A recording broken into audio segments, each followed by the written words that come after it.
So, you feel like giving up.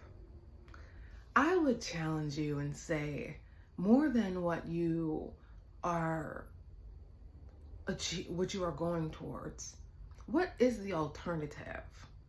If 10 years from now you are in the exact same situation, how would you feel about yourself? Would you feel like you accomplished something?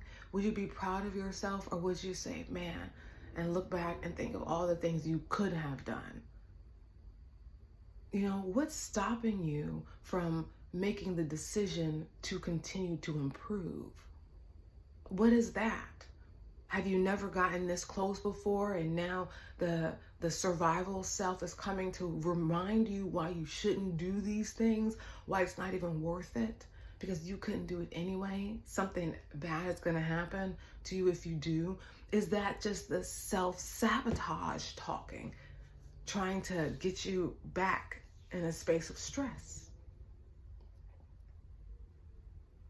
And then, who would be negatively affected if you don't achieve what it is? Like long term, whatever this goal is, if you don't keep going, what is the reality of that?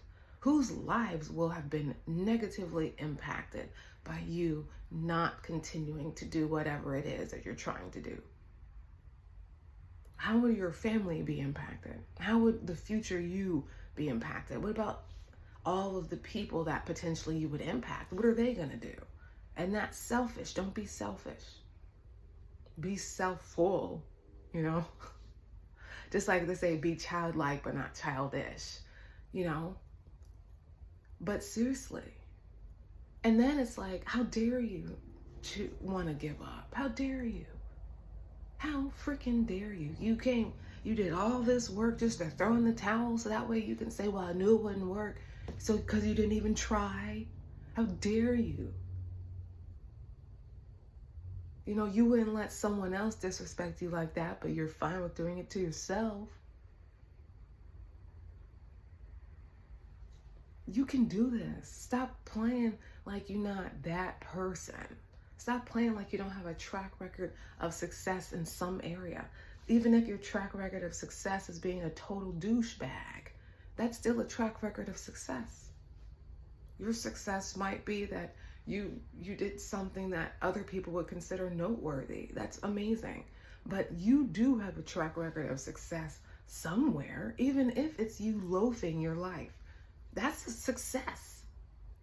You define success based on what makes your heart sing, you know? We all think that we all have a similar thought process because of all these, you know, shows and things. And though, like, what makes you feel refreshed? That's what you keep going with. And you don't quit, because life is gonna life. Life is going to life. So there are gonna be times when you perhaps feel like, oh man, what the heck am I doing? I don't know. What are you doing? And that moment, why am I even trying? Yeah, why are you trying in that moment? Why are you trying to take you off your path? Why are you trying to quit? Are you tired? Are you a product of heartbreak? Have you been heartbroken so much that you don't even want to give yourself the space to have a what if I keep going moment because of the past? All of these horrible things occurred. But then think and challenge, how many of those things did you stop?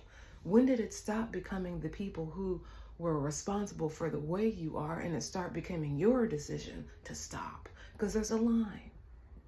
At first, it is the people that brought you up. It is them who's doing it, because you're helpless and you can't protect and defend yourself.